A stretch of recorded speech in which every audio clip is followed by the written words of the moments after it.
Where Conservative leader Pierre Poilievre says he plans to move a motion of non-confidence in Prime Minister Justin Trudeau. This over the Liberals' stance on pollution pricing. It will read that the House declare non-confidence in the Prime Minister and his costly government for increasing the carbon tax by 23% on April 1st as part of his plan to quadruple the tax while Canadians cannot afford to eat, heat, and house themselves. Citing the Parliamentary Budget Officer's new analysis, Poilievre says the government's planned April 1st increase for the carbon tax will cost Canadians more than what they will receive in climate action incentives. The Liberals and the NDP, will remind you, have a supply and confidence agreement designed to keep Trudeau's government in power until June 2025. So let's turn now to our CTV News political commentator, Scott Reid, with more. Scott, good morning to you.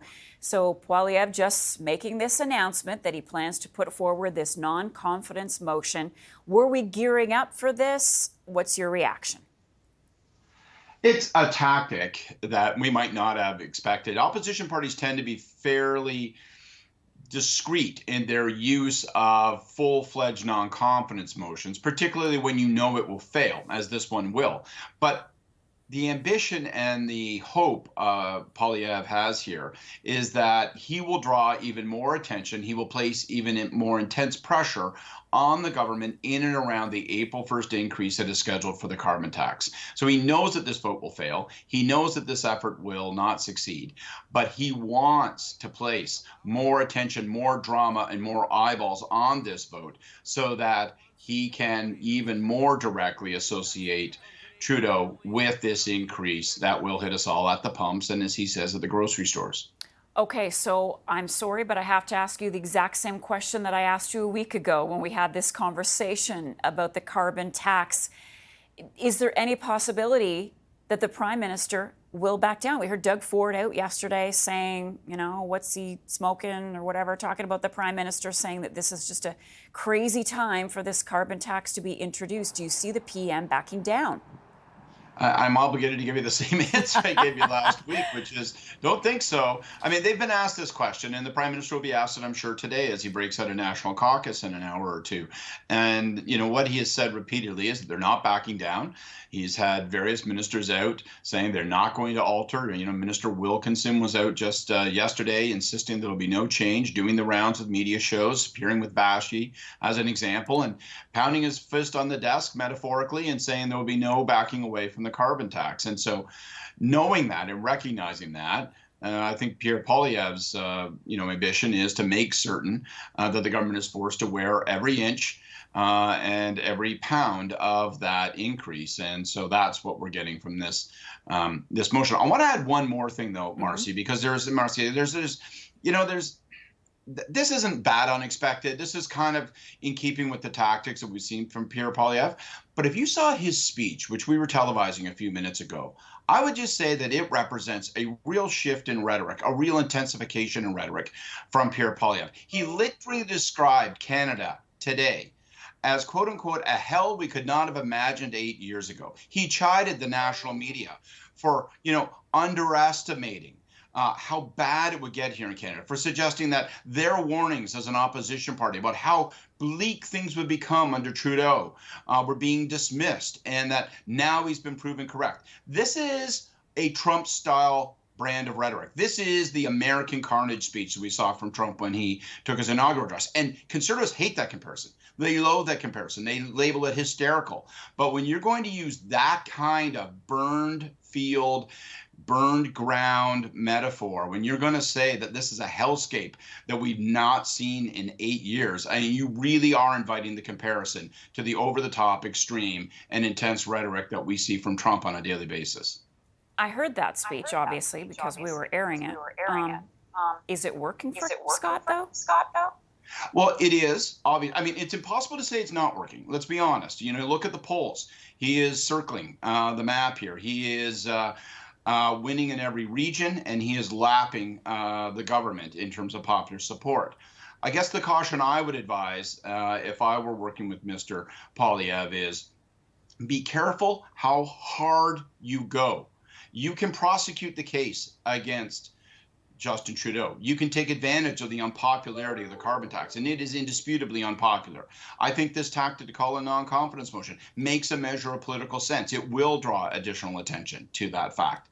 But I think that when you start to trip into this kind of rhetoric, where you just generalize and say that Canada is a world of tented cities and broken dreams, and that people living are shuffling through some bleak hellscape, like something out of a John Carpenter film, I think you take the risk that people start to tune you out, that it's over the top.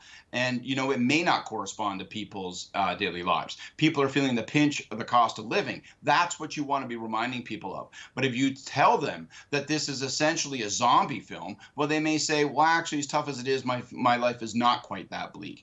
And they'll therefore think that he's engaging in over-the-top political rhetoric, and he will open himself up to the suggestion that he's ripping pages out of the Donald Trump book. And I don't think he wants to invite that comparison. Before you go, I want to switch gears and ask you about something that is happening within the Liberal Party, and that is a couple of members now reflecting on their future. Specifically, I'm talking about Anthony Housefather after the Liberal Party watered down the motion put forward by the NDP on the Middle East, calling for a Palestinian state. What do you make of what is happening here? We saw 3 Liberals vote against that motion. Thoughts on party unity from you, Scott, and where we're going? They have a real challenge on their hand with Anthony Housefather. He, of the 3 MPs, he finished the evening when the motion passed by saying that he had never felt so alienated from his own party, that he was going to have to reflect on where he stood. He talked about lines being crossed that perhaps could not be crossed back from.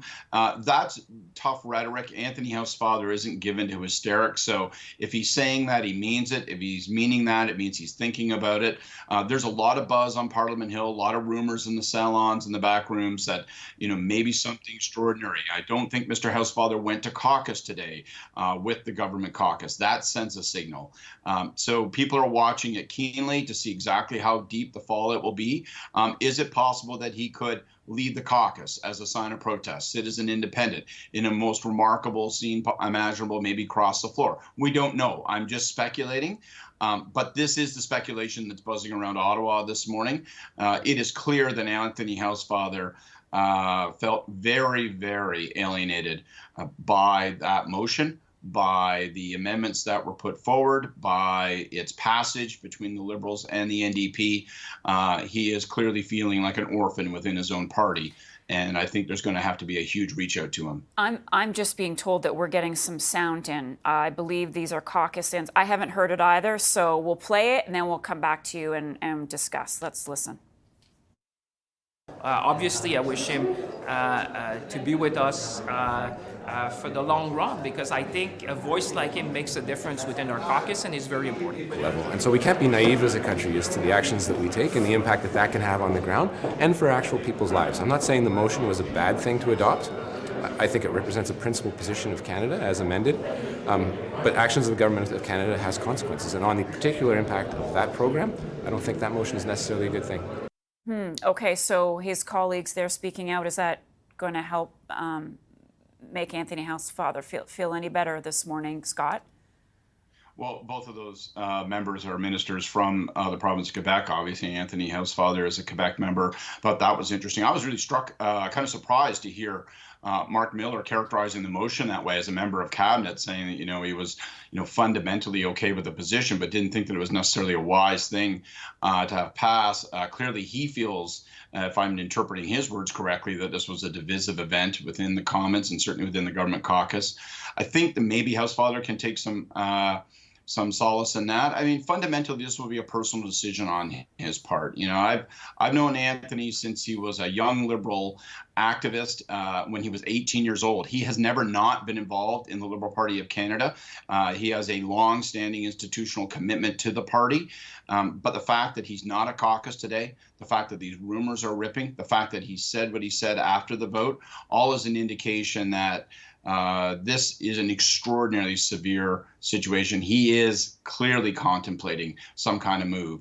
And I'm guessing that the phone lines are burning up to him from fellow caucus members, from cabinet ministers, from the Prime Minister's office, trying to persuade him to remain where he is. Scott, thank you. Really appreciate your time and your analysis this morning. We'll talk to you again soon.